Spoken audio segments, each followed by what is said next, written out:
അപ്പോൾ ചേട്ടനെ കുറിച്ച് അധികം ആർക്കും അറിയാത്ത, അല്ല ഇപ്പൊ എല്ലാവർക്കും അറിയാമെന്നല്ല, ഈ ഒരു ജനറേഷൻ അറിയണ്ടാവില്ല ചേട്ടാ. അതായത് ഇവിടുന്നെല്ലാം അങ്ങ് ഹോളിവുഡിൽ നിന്ന് വരെ വിളി വന്ന ഒരു വ്യക്തിയാണ് ഇവിടെ ഇരിക്കുന്നത്. നമ്മുടെ ലോസ്റ്റ് വേൾഡ് അല്ലായിരുന്നു ജനാർദ്ദൻ ചേട്ടൻ പറഞ്ഞ പോലെ ഇവിടെ മാത്രമല്ല, അതെ, നമുക്ക് ഹോളിവുഡിൽ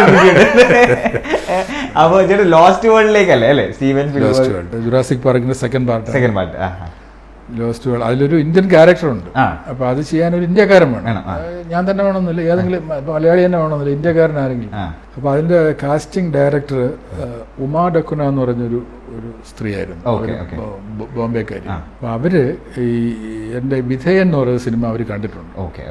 അങ്ങനെ പല പേരുകൾ അയച്ച കൂട്ടത്തിൽ അവർ എന്റെ പേരും അയച്ചു, എന്റെ ബയോഡേറ്റയൊക്കെ അയച്ചു. അങ്ങനെ ബയോഡേറ്റ എന്നോട് നേരിട്ട് വിളിച്ചില്ല, അത് അടൂർ സാറിൻ്റെ അടുത്ത് വിളിച്ച് ചോദിച്ചിട്ട് എല്ലാ ബയോഡേറ്റയൊക്കെ അവർ അയച്ചു കൊടുത്തു.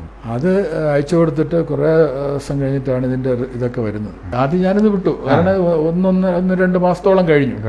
ഇത് നമ്മൾ ഇന്ത്യയിൽ നിന്ന് ഒരാൾ വേണം നമ്മളെ വിളിക്കാനാ പോകുന്നത്. വേറെ എത്രയോ നടന്മാരാണ് മലയാളത്തിൽ തന്നെ, എത്ര വലിയ നടന്മാരാണ്. ഒരിക്കലും നമ്മൾ പ്രതീക്ഷിക്കേണ്ടല്ലോ. അങ്ങനെ വിട്ടിരിക്കുമ്പോഴാണ് ഒരു വിളി വരുന്നത്, ഇവരുടെ ഈ ഉമാ ഡക്കുന എന്ന് പറയുന്ന മാഡത്തിന്റെ വിളി വരും. You have been selected, they will call U.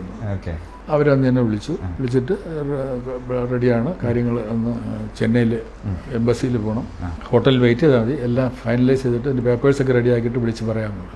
അതിനിടയ്ക്ക് ഇവിടെ നിന്ന് തന്നെ പത്രക്കാരുടെ മുഴുവൻ എനിക്ക് ഒന്നിനും സമയമില്ല. അങ്ങനത്തെ ഭയങ്കര തിരക്കായിരുന്നു, മുറ്റം മുഴുവൻ പത്രക്കാരാണ്. അതൊരു വലിയ സംഭവമാണ്, കാരണം ഇന്ത്യയിൽ നിന്ന് അങ്ങനെ ആരെയും വിളിച്ചിട്ടില്ല സ്പിൽബർഗിന്റെ. അപ്പോൾ അതൊരു വലിയ, എനിക്ക് എല്ലാ പത്രങ്ങളും നന്നായിട്ട് റിപ്പോർട്ട് ചെയ്തു. അപ്പോൾ ഞാൻ ചെന്നൈ പോയി, ഇവിടുന്ന് ചെന്നൈ പോയപ്പോൾ അവിടെയും തമിഴ് പത്രക്കാരും ഒക്കെ റൂമിനകത്ത് എപ്പോഴും തിരക്കാം.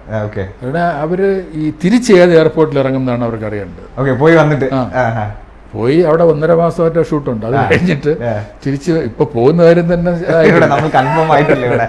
അപ്പോഴാണ് തിരിച്ച് ഏത് എയർപോർട്ടിൽ ഇറങ്ങുന്നത് ഒരു പിടിയില്ല. പിന്നെ അവര് പിന്നെ കഥയൊക്കെ വെച്ച് പത്രത്തിൽ അവരുടെ ഇതിലൊക്കെ എഴുതി, തമിഴൻ എക്സ്പ്രസ്, ഇന്ത്യൻ എക്സ്പ്രസിലെ തമിഴ്, അതിലൊക്കെ അവൻ്റെ റൂമുക്കുൾ പുകുந்த போது ചാർമിനാറിൻ മണം വന്നുകൊണ്ടേ ഇരുന്നതെന്ന് അന്ന് സിഗരറ്റിലേക്ക് വരും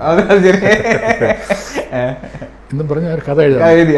അങ്ങനെ എല്ലാ ദിവസവും ഒരു രാത്രി വിളിക്കും, അത് വെയിറ്റ് ചെയ്യുക, എല്ലാം റെഡി ആയിക്കൊണ്ടിരിക്കുകയാണെന്നൊക്കെ പറയാം. ഒരു ദിവസം വിളിച്ചു പറഞ്ഞു, sorry we are not able to finalise your papers, so will have to lose this chance. അതൊരു ഭയങ്കര ഷോക്കായിരുന്നു, ഒരു വിശ്വസിക്കാൻ വയ്യ. അത് കാരണം നമ്മൾ അങ്ങനെ അന്തരീക്ഷത്തിൽ നിൽക്കുകയായിരുന്നു 10 ദിവസം, താഴെ നിൽക്കാൻ സമയം കിട്ടിയിട്ടില്ല. അങ്ങനെയുള്ളൊരവസ്ഥയിൽ ശരിക്കും അവിടെ നിന്ന് 10 താഴെ. അന്ന് രാത്രിയിൽ ഞാൻ എൻ്റെ റൂമിൻ്റെ കുറ്റി ഇട്ടിട്ടില്ലായിരുന്നു, കാരണം എന്തെങ്കിലും സംഭവിച്ചു പോയാൽ രാവിലെ ഇനി ഒരു വന്ന് ഇടിച്ചു പൊളിക്കാൻ നിൽക്കണ്ടല്ലോ.